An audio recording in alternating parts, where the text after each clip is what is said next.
Hello दोस्तों। आज हम एक नई कहानी लेकर आए हैं आप सबके लिए। और आज की कहानी का टाइटल है भगवान की कृपा। किसी छोटे से गांव में एक साधु महात्मा बाबा रहते थे।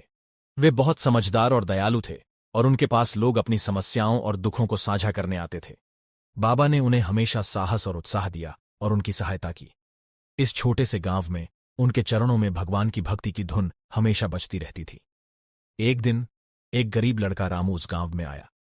वह बहुत दिनों से भूखा और भीख मांगते मांगते गया था, लेकिन किसी ने उसकी सुनी नहीं।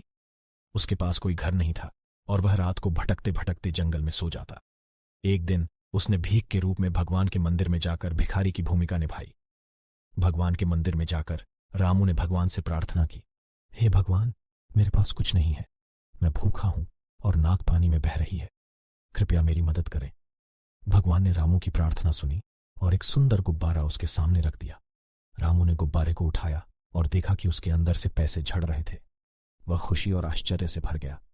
भगवान ने कहा, रामू, तुम्हें यह गुब्बारा उस गांव के धनी व्यापारी से दे देना जहां तुम्हें भोजन के लिए जगह मिली थी। यह उसका गुब्बारा था जो उसने गुम दिया था। रामू बहुत खुश हो गया और वह धनी व्यापारी के पास गया। वह व्यापारी उसकी भक्ति और ईमानदारी को देखकर उसे और पैसे देने को तैयार हो गया। धनी व्यापारी ने रामू से कहा, तुम्हारी ईमानदारी का मुंह पर विश्वास है, इसलिए मैं तुम्हें एक काम देना चाहता हूं। आज से तुम मेरे साथ काम करोगे और मैं तुम्हें उच्च वेतन दूंगा। रामू ने धनी व्यापारी के साथ काम करना शुरू किया। उसकी मेहनत और ईमानदारी ने उसे धनी बना दिया। वह अपनी मेहनत और भगवान के प्यार की वजह से अमीर हो गया। रामू ने भगवान के मंदिर में जाकर धन्यवाद दिया और कहा, हे भगवान, आपकी कृपा से मैं अब धनी और समृद्ध हूं। मैं आपकी भक्ति और ईमानदारी से कभी पलायन नहीं करूंगा।